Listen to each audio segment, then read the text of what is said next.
Salut la Team Pro Autoconseil. Aujourd'hui une petite vidéo d'un peu moins de 7 minutes où je te montre comment on change un roulement arrière sur une Clio 3. C'est pareil sur les Clio 2, donc tu peux regarder cette vidéo si tu as une Clio 2, c'est exactement la même chose. Allez, c'est parti. En premier, tu vas enlever ton enjoliveur bien sûr, tu dévisses tes 4 boulons de roue et on va retirer la roue.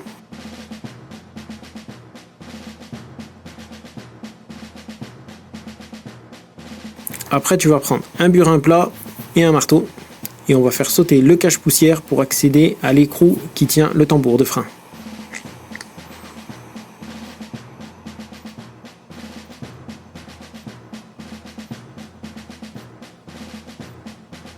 Une fois que tu as fait ça, c'est un gros écrou avec une douille de 30 ou de 32, tu vas le dévisser.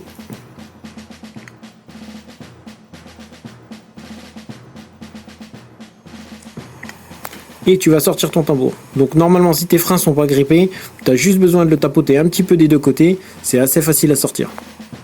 Il existe aussi des arraches tambour pour si vraiment tu as un problème et que tu vois que c'est grippé, il vaut mieux aller chercher l'arrache tambour. Hop, t'en profites pour mettre un petit coup de nettoyage sur tes freins arrière. Donc un petit peu de nettoyant frein, hop, tu me nettoies tout ça. Et maintenant on va enlever le circlips que tu vois ici. Donc avec la pince à circlips, un ou deux petits tournevis par là, et tu finis avec une pince coupante ou une autre pince juste pour attraper le circlips une fois que tu as tordu un morceau.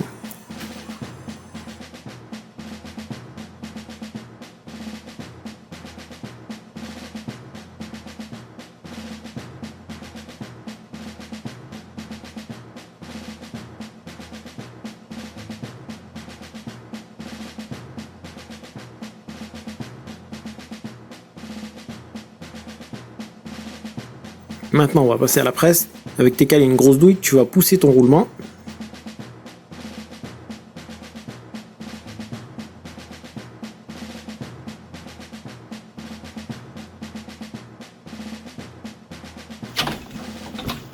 Là, boum. Donc comme tu as vu, le caméraman il est tombé. Maintenant avec une douille plus petite, tu vas chasser le roulement.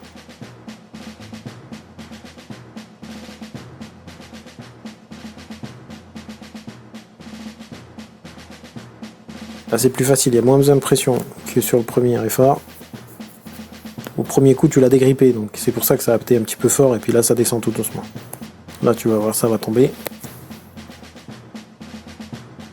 Hop, c'est fini. Maintenant on va repasser sur le petit établi. On va faire un peu de nettoyage. Donc avec de la toile émery, du papier à poncer, n'importe, tu prends quelque chose pour nettoyer bien l'intérieur. Tu regardes que tu n'as pas de résidus là-bas. Une fois que tu as fait ça, tu vas rincer avec ton nettoyant frein.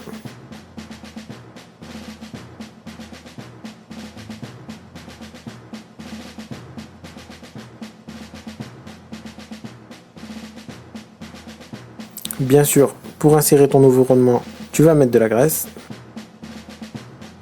Alors moi, vous le verrez dans mes vidéos, je suis un adepte de la graisse. J'aime beaucoup mettre de la graisse de partout. Tu vois, je vais même en mettre ici un peu sur le roulement.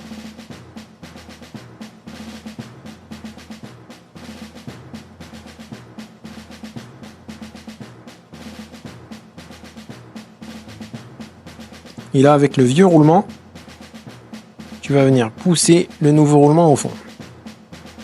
Donc tu le cales bien, que ce soit que les bords ne touchent pas l'entrée du tambour. Et tu vois, tu pousses. Là, ça rentre tout doucement. Tu vas sentir qu'il faut t'arrêter parce que ça va devenir dur. En fait, c'est que le roulement neuf a touché le bas du tambour. Donc, c'est pas la peine de forcer plus. Tu vas faire monter la presse en pression et ça sert à rien. Tu remontes, tu vires le vieux roulement. Et maintenant, on va remettre le circlips. Donc, avec la pince à circlips inversée, hop. Tu vas pousser avec un ou deux tournevis. Et tu vas entendre, quand il sera au fond, clac, il sera écarté et il sera rentré dans la gorge, comme ça.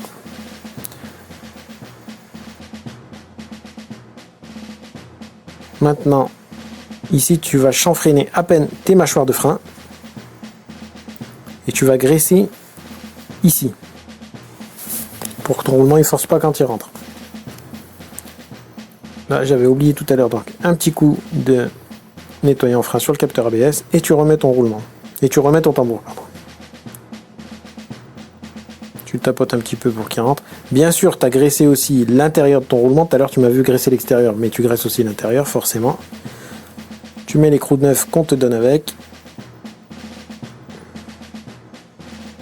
Un petit coup de serrage avec la déboulonneuse au couple de serrage. Après, tu finis au couple de serrage, bien sûr.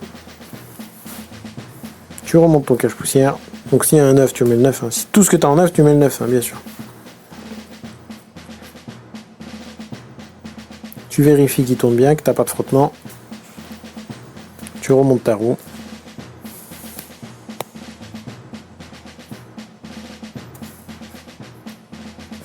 Et une fois que tu as remis tes 4 boulons de roue, et bah tu as terminé.